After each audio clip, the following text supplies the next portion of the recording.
৩৮ বলে ৫৭ রান করে player of the match হয়ে সংবাদ সম্মেলনে এলেন তাওহিদ হৃদয়। তাকে প্রশ্ন করা হলো, জিম্বাবুয়ের সাথে খেলে বিশ্বকাপের প্রস্তুতি ঠিক মতো হচ্ছে কিনা। আমার কাছে তো সঠিকভাবেই হচ্ছে মনে হয়, কারণ বিশ্বকাপের আগে তো আর কোথাও কোনো ম্যাচ নাই। যেহেতু বিশ্বকাপের আগে আমাদের এইটাই ম্যাচ, এখানেই আমাদের যতটুকু পারবো আমাদের ব্যাটসম্যানরা বলাররা সবাই সবার যে প্ল্যান আছে প্ল্যান অনুযায়ী এক্সিকিউশনে ট্রাই করতেছে। এবং আমার কাছে যেটা মনে হয় যে খেলাটা এত ইজি খেলাও হচ্ছে না। ওরাও ভালো টিম, ওদেরও কয়েকটা ভালো ভালো প্লেয়ার আছে, ওরাও ফ্র্যাঞ্চাইজি খেলে।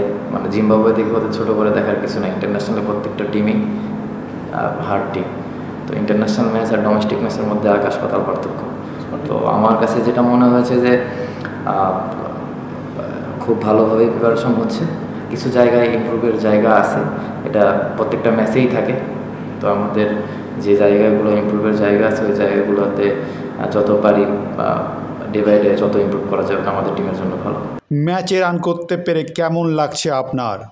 আলহামদুলিল্লাহ, ব্যাটসম্যানের প্রত্যেকটা ব্যাটসম্যানই যদি রান করে তখন তো অবশ্যই ভালো লাগার একটা বিষয় কাজ করে। তো আমি আমার অ্যাজ এ ব্যাটসম্যান হিসেবে আমার রোল তো টিমে কন্ট্রিবিউট করার। তো আমিও ট্রাই করি যে যেভাবে হোক, ফিল্ডিং করে হোক, রান করে হোক, টিমের জন্য যতটুকু পারবো সবসময় চেষ্টা করি টিমের জন্য কন্ট্রিবিউট করার জন্য। কিছুদিন হয় কিছুদিন হয় না, কিন্তু আমার কাছে যেটা মনে হয় যে যেদিন শুরুটা পাবো প্রত্যেকটা ব্যাটসম্যানের জন্য, যেদিন শুরুটা পাবো সেদিন যেন টিমের জন্য ভালো কিছু দিতে। এই উইকেটে আরও বড় স্কোর করা যেত কিনা? উইকেট তো ভালো ছিল। মনে হয় 10 রান মনে হয় শর্ট করেছি, যেটা মনে হয়েছে আমার কাছে। উইকেটটা আজকে একটু স্লো ছিল। আমরা এই উইকেটে একটা ম্যাচ খেলেছি, প্রথম ম্যাচ। উইকেটটা একটু ড্রাই ছিল। আমার কাছে মনে হয়েছে যে উইকেটে 170 বা যেই স্কোরটা করেছে এটাও একদম খারাপ না, ভালোই বলা যায়। হয়তো বা লাস্টের দিকে ওদের ব্যাটসম্যানরা একটু ভালো ব্যাটিং করেছে, তারা সেজন্য এরকম লাগতেছে, আর কিছু না। লিটন দাসের আউট নিয়ে প্রশ্ন করা হলে বলেন, না, আউট সম্পর্কে কী বলবো, আউট তো যে কোনো রকমই হতে পারে। বোল্ড তো আউট না, বোল্ড ক্যাচ এগুলো তো আউটের মধ্যেই পড়ে। ঠিক আছে, দুই একটা ইনিংস এদিক ওদিক হতেই পারে। আবার যেদিন ভালো শুরু করবে দেখবেন যে তারাই ম্যাচ জিতাইতেছে, তারাই টপ অর্ডারে ব্যাটিং করে, তারাই দেখবেন একদিন 100 মেরে ম্যাচটা আমাদের জন্য আমাদের টিমের জন্য কন্ট্রিবিউট করবে। যে সিচুয়েশনে ব্যাটিং করলেন সেখানে পার্টনারশিপ খুব জরুরি ছিল, কেমন হলো? এখন আমি এমন জায়গায় ব্যাটিং করতেছি, সেখানে এমনও হতে পারে পাওয়ার প্লেতেও নামা লাগতে পারে, এবং দেখা যায় 10, 15, 16 ওভার পরও নামা লাগতে পারে, এবং প্রথম ওভারেও নামা লাগতে পারে। তো আমার দিক থেকে প্রথমে আমি ম্যাচটাকে ডিমান্ড অনুযায়ী খেলার ট্রাই করি। তো আজকে মনে হয় এরকমই ডিমান্ড করছিল যে আর্লি উইকেট 2টা হারাইছি, একটা পার্টনারশিপ দরকার ছিল, আমি আর জাকির ভাইয়ের একটা পার্টনারশিপ ছিল। যেরকম ডিমান্ড ছিল ওইভাবে এক্সিকিউট করার ট্রাই করছি, আর বেশি কিছু চিন্তা করিনি। কিন্তু অবশ্যই আমরা রান টার্গেট ছিল যে যত বেশি রান করা যায়। নর্মালি খুব ভালো উইকেট, আমরা যদি আর্লি উইকেট যদি 2-1 না যেত, ওপর থেকে যদি 70, 80 বা 60 হতো, তাহলে হয়তো বা রান 200-র কাছাকাছি থাকতো। জাকির আলীর ব্যাটিং কেমন দেখলেন? তার সাথে আপনার পার্টনারশিপ ছিল? হ্যাঁ, ভালো পার্টনারশিপ। 1-2টা বড় পার্টনারশিপ হলে টিমের মোমেন্টাম বা টিমের চেহারাই চেঞ্জ হয়ে যায়। যত তাড়াতাড়ি পার্টনারশিপ যদি ওপর থেকে হতো তাহলে হয়তো বা খেলার সিনেমাটা আলাদা হতো। মাঝখানে হয়েছে, ট্রাই করেছি আমরা দুইজনই যে টিমের জন্য যতটুকু পারবো কন্ট্রিবিউট করার জন্য, এবং এক্সিকিউশন মোটামুটি হয়েছে। আরও কিছু জায়গা ছিল যে ওই জায়গাগুলো আরেকটু ভালো হলেও হতে পারত।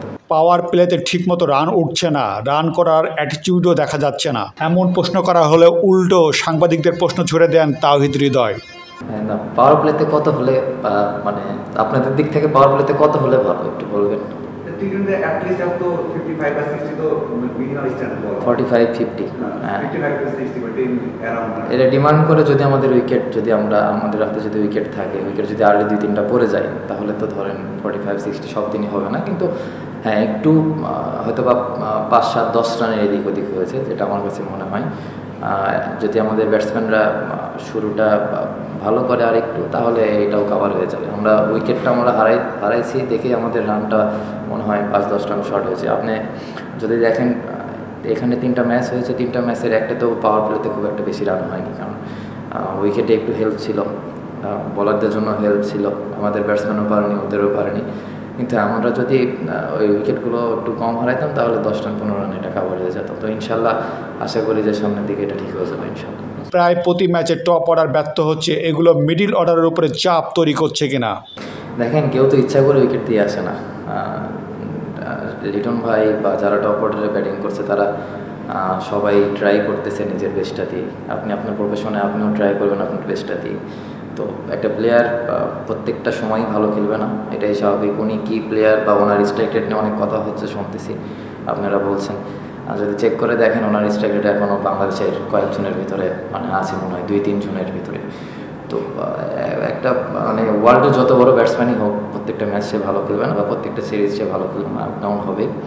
তো আশা করি যে সবাই যারা আছে তারা সবাই ভালোভাবেই কামব্যাক করবে এবং একটা ইনিংস ভালো খেললে একটা ব্যাটসম্যানের জন্য কনফিডেন্স চলে আসে। শুধু একটা ইনিংসের অপেক্ষায় এমনও হতে পারে খুব ইম্পর্টেন্ট একটা খুব ভালো একটা বড় ম্যাচে দেখা যায় খেলার সিনারিও চেঞ্জ করে দিতে পারে। আমাদের সবার বিশ্বাস রাখতে হবে, মানে বিশ্বাসটা হারালে হবে না আর কি।